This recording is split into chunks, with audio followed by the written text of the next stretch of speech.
Hello बच्चों, 10th class आज क्षितिज का हम चैप्टर 6 मंगलेश डबराल का पढ़ने जा रहे हैं। उनका जीवन परिचय पढ़ते हैं पहले, उसके बाद में हमारी कविता स्टार्ट होगी। आज ये पद्य भाग पढ़ना है। तो मंगलेश डबराल का जन्म सन 1948 में टेहरी गढ़वाल उत्तराखंड के काफल पानी गाँव में हुआ। शिक्षा दीक्षा इनकी देहरादून में रही। दिल्ली आकर हिंदी पैट्रियट प्रतिपक्ष और आसपास में काम करने के बाद वे भोपाल में भारत भवन से प्रकाशित होने वाले पूर्व ग्रह में सहायक पद पर संपादक हो गए। इलाहाबाद और लखनऊ से प्रकाशित अमृत प्रभात में कुछ दिन इन्होंने नौकरी की। सन 1983 में जनसत्ता अखबार में साहित्य संपादक का पद संभाला। कुछ समय बाद सहारा समय में संपादन कार्य के बाद नेशनल बुक ट्रस्ट से भी जुड़े रहे। इनका निधन 2020 में हुआ है। अभी ज़्यादा टाइम नहीं हुआ है। मंगलेश डबराल जी का निधन अभी 2020 में हुआ है और इन्होंने संपादन का कार्य विशेष रूप से किया है। मंगलेश डबराल के 4 कविता संग्रह प्रकाशित हो चुके हैं। पहाड़ पर लालटेन, घर का रास्ता, हम जो देखते हैं, आवाज़ भी एक जगह है। साहित्य अकादमी पुरस्कार पहल सम्मान से सम्मानित। मंगलेश की ख्याति अनुवादक के रूप में है। मंगलेश की कविताओं के भारतीय भाषाओं के अतिरिक्त अंग्रेजी, रूसी, जर्मन, स्पेनी, पोलस्की, बल्गारी भाषाओं में अनुवाद प्रकाशित हो चुके हैं। कविता के अतिरिक्त वे साहित्य, सिनेमा, संचार माध्यम और संस्कृति के सवालों पर नियमित लेखन भी करते हैं। मंगलेश की कविताओं में सामंती बोध और पूंजीवादी छल छद्म दोनों प्रकार का प्रतिकार है।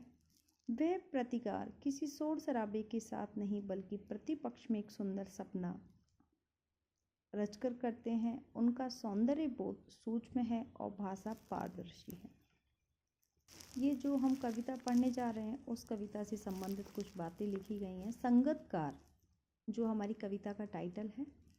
संगतकार कविता गायन में मुख्य गायक का साथ देने वाले संगतकार की भूमिका के महत्व पर विचार करती है। दृश्य माध्यम की प्रस्तुतियाँ जैसे नाटक, फिल्म और संगीत, नृत्य के बारे में तो सही है। हम समाज और इतिहास में भी अनेक प्रसंगों को देख सकते हैं जहाँ नायक की सफलता में अनेक लोगों ने महत्वपूर्ण भूमिका निभाई। कविता हम में यह संवेदनशीलता विकसित करती है कि उनमें से प्रत्येक का अपना अपना महत्व है। उनका सामने ना होना या उनकी कोई कमजोरी नहीं है, मानवीयता है जो वो सामने नहीं आ रहे। ठीक है।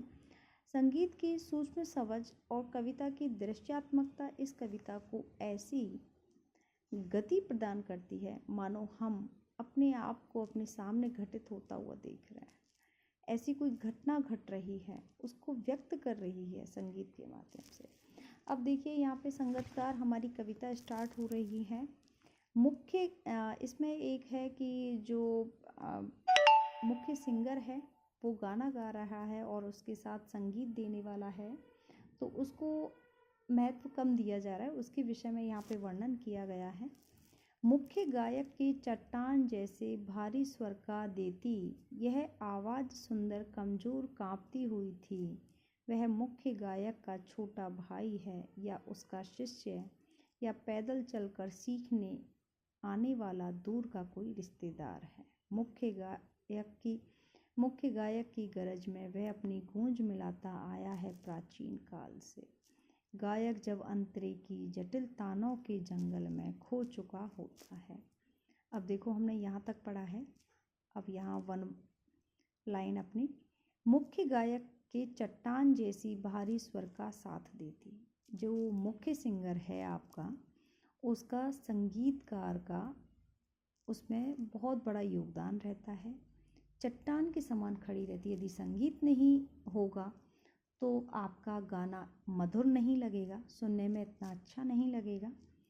वह आवाज़ सुंदर कमज़ोर कांपती हुई, यदि जब उनका लीड रोल कर रहा है जो सिंगर है मेन, तो उनकी आवाज़ जब कमज़ोर होती है तो उनको हल्का सा सहारा देती है संगीत। संगीत के माध्यम से थोड़ा रिलैक्स मिलता है, वो ब्रीथ कर सकते हैं अच्छे से। आपने भी देखा होगा कि जब कोई सिंगर है थोड़ा रिलैक्स करेगा, सांस लेगा, तभी तो कंटिन्यू करेगा। तो संगीत से उसको एक सपोर्ट किया जा रहा है, चट्टान की तरह सपोर्ट किया जाता है, और जब वो कमज़ोर पड़ता है तो उसको सहारा दिया जाता है।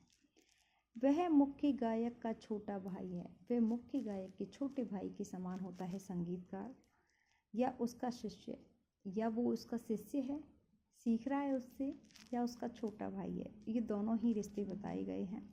या पैदल चलकर सीखने आने वाला, कोई ऐसा रिलेटिव तो नहीं है वो कहीं से पैदल, या मतलब इतना कठिन परिश्रम करके सीखने आ रहा है। मुख्य गायक की गरज में, मुख्य गायक के लिए, मुख्य गायक का ही मेन प्रायोरिटी दी जाती है, महत्व दिया जाता है। मुख्य गायक के लिए ही वह अपनी गूंज मिलाता चलता है। आपने देखा होगा रिदम के अकॉर्डिंग ही अपना सॉन्ग चलता है। तो प्राचीन काल से यही चला आ रहा है। ठीक है। गायक जब अंतरे को जटिल तानों के जंगल में खो चुका होता है, जब गायक अंतरे को गा रहा होता है और कंफ्यूज हो जाता है, तो गायक जब अंतरे को जटिल तानों के जंगल में खो चुका होता है, जब जटिल तानों में अपने अंतरे को भूल जाता है, तब संगीत के माध्यम से उसको क्या संभाला जाता है उस स्थिति को। आपने देखा होगा जो कोई गीत गा रहा है तो उसके विषय में, या संगीत का है, थोड़ा रिदम होता है, सपोर्ट रहता है, उन सब के विषय में बताया है। या अपने ही सरगम को लांग कर चला जाता, या अपने ही सरगम को लांग कर चला जाता है भटकता हुआ एक अनहद में। जो सरगम होते हैं, 7 सुर हैं, उनको ही क्या कर देता है, स्किप कर देता है, वो भटक जाता है, उसको कोई रास्ता नहीं मिलता है। तो संगीत उसको क्या देता है, एक रास्ता देता है, एक माध्यम देता है कि आप इस तरीके से चलो, ये ऐसे चलेगा, ये ऐसे तरीका है गायन का। तब संगीतकार ही स्थाई को संभाले रहे। ऐसी स्थिति को कौन, संगीतकार होता है जो संभाल लेता है। जैसे समेटता है मुख्य गायक को, मुख्य गायक को संभाल लेता है, जो भी पीछे रह रहे हैं, जो भी अंतरे भूल रहे हैं, उनको सबको सपोर्ट कर लेता है, उनको संभाल लेता है। जैसे उसे याद दिलाया हो उसका बचपन, ऐसा करता है और ऐसे उसका बचपन याद आ गया हो ऐसे करने पर। जब वह नौ सीखिया था, जब वो गाना सीख रहा था, मुख्य सिंगर, मुख्य गायक है, तो वो जब बचपन में ऐसी करता था तो उसको सपोर्ट दिया जाता है बड़ों के द्वारा या उनके गुरुजी के द्वारा। उस प्रकार से संगीतकार भी क्या करता है, सपोर्ट करता है, अंतरे भूल जाने पर सपोर्ट करता है। और जहाँ पे कठिन अंतरे आते हैं तो वहाँ संगीत के माध्यम से उसको सहारा दिया जाता है। तार सप्तक में जब बैठने लगता है उसका गला, जब ऊंचा स्वर लेते हैं और जब गला कैसा हो जाता है कि आपका गला बैठ जाता है, यानी इतना ऊंचे स्वर पे हम गाना नहीं गा सकते हैं। प्रेरणा साथ छोड़ती हुई, उत्साह अस्त होता हुआ, जब हमारी मोटिवेशन भी काम नहीं आती है और हमारा उत्साह भी दबने लगता है। आवाज़ से राख जैसा कुछ गिरता हुआ, ऐसा लगता है कि अब तो मैं बिल्कुल नहीं गा पाऊँगा, आपका विश्वास टूटने लगता है गायक के बारे में। तभी मुख्य गायक को क्या ढांढस, धैर्य बनाने वाला कौन होता है, संगीतकार होता है। कहीं से चला आता है संगीतकार का स्वर, फिर उसको थोड़ी राहत मिलती है और वो बहुत अच्छी तरीके से स्थिति को संभाल लेता है।